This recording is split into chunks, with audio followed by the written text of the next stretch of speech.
बिस्मिल्लाहिर्रहमानिर्रहीम। खातून हज़रात, अख्तर अब्बास का सलाम पहुँचे। वो नौजवान एक टीचर था, एक एकेडमी में पढ़ाता हुआ, और जो ही वो मेरे पास आके बैठा तो उसने दाएं बाएं देखा और फिर धीरे से मुझे कहा, सर एक ज़ाती सी बात है जो आपसे करनी है। अच्छा, अब इतने बरसों से मैं लोगों से डील करता हूँ, जब आके वो बैठते हैं तो उनके चेहरे पे, इवन उनके हाथों को मूवमेंट से, उनकी आँखों की जो आई बॉल है, इनकी मूवमेंट से उनके जो दिल की बातें हैं वो इल्म होने लग जाती हैं। खातून हज़रात, बहुत से अहबाब और ख़वातीन ख़ास तौर पे पूछती हैं कि सर आपसे रब्ता कैसे मुमकिन है। तो इट्स वेरी इजी। पीर और मंगल को सुबह 9 से 10 बजे मैं फ़्री कॉल लेता हूँ। ये 5 मिनट की होती है, तो आप कहीं भी हों उस वक्त आप कॉल कर सकते हैं और इस मामले में मशवरा कर सकते हैं। पर ये 5 मिनट अपने आप ड्रॉप हो जाती है, और 10 बजे से लेके ऑनवर्ड्स रात 10 बजे तक ये हमारा ऑफिस टाइम होता है। और इसमें जो पर्सनल इश्यूज़ होते हैं, फैमिली इश्यूज़ होते हैं, करियर के इश्यूज़ होते हैं, या समटाइम हम बड़े बड़े ब्लेंडर मार बैठते हैं, तो उनकी रेमेडी के लिए फिर जो काउंसलिंग की जाती है, ये वो काउंसलिंग आवर्स होते हैं। पाकिस्तान से जो बाहर लोग हैं वो वेस्टर्न यूनियन से फ़ीस भिजवाते हैं, और जो पाकिस्तान में होते हैं वो इजी पैसा से फ़ीस ट्रांसफ़र हो जाती है, और उन्हें 1 से 2 दिन के बाद टाइम मिल जाता है काउंसलिंग के लिए। तो ये तो हमारा मामूल है। तो आसानी से जो हमारा फ़ोन नंबर है वो आम तौर पे किसी भी वीडियो की डिस्क्रिप्शन में दिया हुआ होता है, तो इट्स वेरी इजी, वहाँ से भी आप ले सकते हैं। वरना याद रखिएगा 0332-746-8746, ये व्हाट्सएप का नंबर भी है, और बराह रास्त हमारी टीम भी इसको हैंडल करती है। ओके। जब वो नौजवान, अच्छा इसको चूँकि मैं पहले से जानता था और उसे मैं बड़ा अजीज़ भी रखता था, उसने मुझे कहना शुरू किया कि सर मुझे मोहब्बत हो गई है। जब उसने ये बताया तो मैं मुस्कुराया। तो मैंने उसे पूछा कि ये मोहब्बत अंधी है या आँखों वाली है, तो उसको बात थोड़ी समझ भी आई, पर वो उस लम्हे उसको तरह दे गया। कहने लगा, सर वो मेरी ही एकेडमी में पढ़ती है। तो मैंने उससे पूछा कि कैसे मोहब्बत हुई, तो उसने कहा कि वहीं आते जाते हो गई है। और फिर उसने कहा, सर असल में प्रॉब्लम हो गया।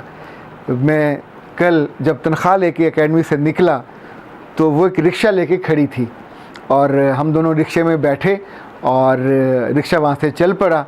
और कुछ दूर जाने के बाद हमने जो चूँकि करीब बैठे हुए तो जो हरकतें की, तो रिक्शे वाले ने चलाते चलाते अपने मोबाइल को कहीं ऊपर से देख के ऐसे करके क्लिक किया और हमारी तस्वीरें ले ली।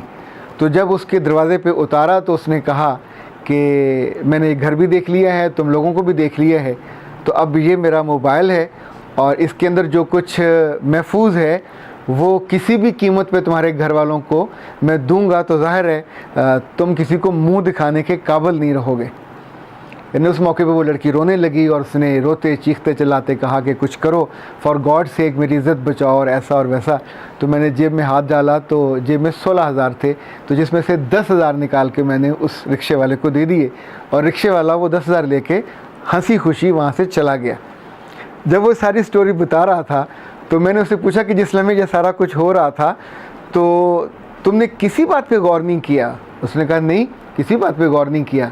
तो फिर मैंने उससे पूछा, मुझे थोड़ा उस लड़की के बारे में बताओ, तुम्हें वो कितनी अजीज़ है, कितनी चाहती है? उसने कहा, सर वो दुनिया की सबसे सच्ची लड़की है। उसने ज़िंदगी में बहुत सारे गुनाह किए हैं, उसने बहुत सारे अफेयर्स किए हैं, पर सारे ही मुझको बताए हैं। वो इतनी ईमानदार है, वो इतनी ट्रस्टवर्दी है, और मेरे साथ तो वो चूँकि उसने ज़िंदगी भर का वादा किया है अहद निभाने का, तो मुझे तो वो हर बात बता देती है।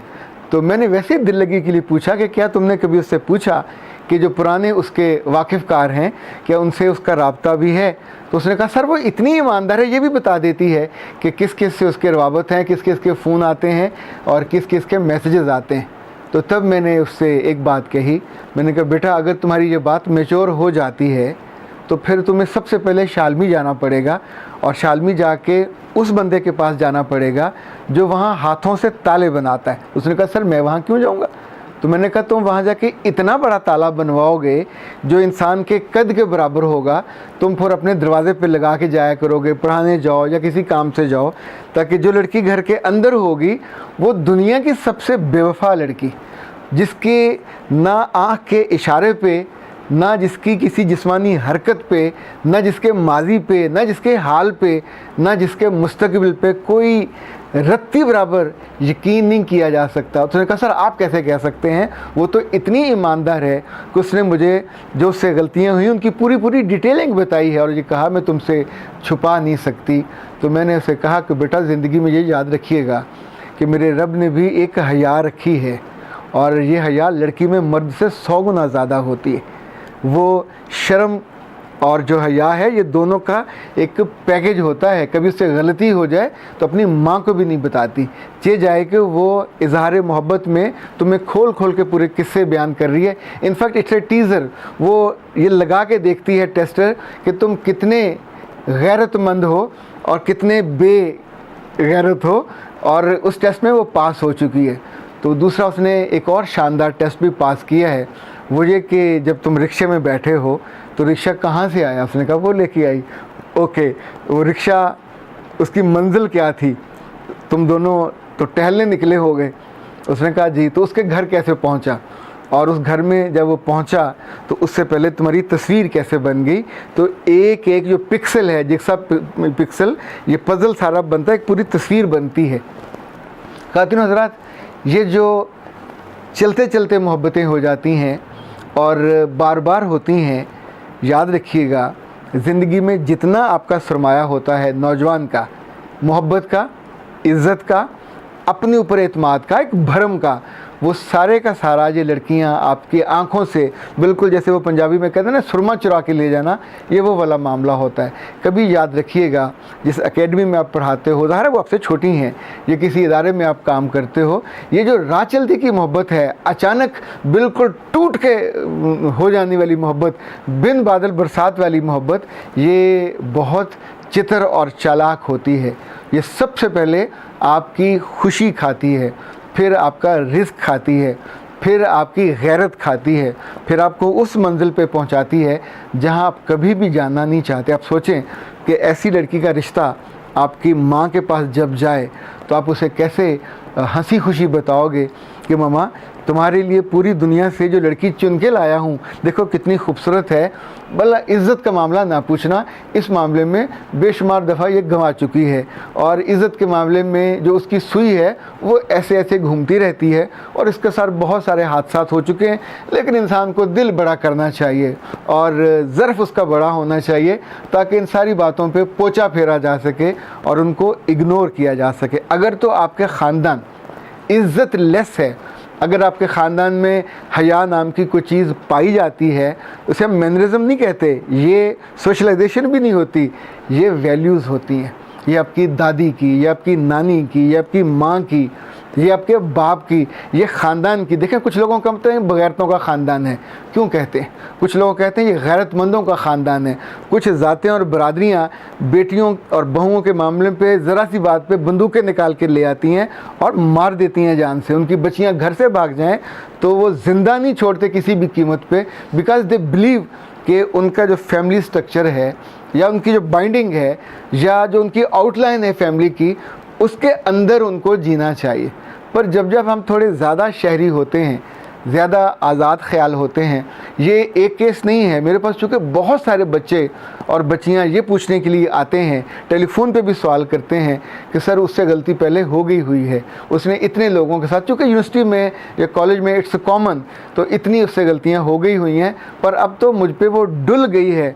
तो मेरे प्यारे बेटे, ये जो डुलना है ये बेरों का डुलना है, ये डुलना दूध का गिरना है, ये डुलना किसी कीमती चीज़ का, और जो बिखर जाते हैं तो फिर पलकों से ये उठाने पड़ते हैं, ये किरचियाँ होती हैं और ये फिर आंखों में लगती हैं।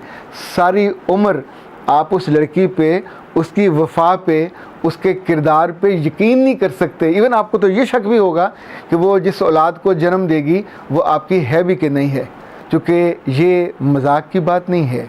ज़िंदगी में कुछ चीज़ों के बारे में कभी कंप्रोमाइज़ नहीं करना चाहिए।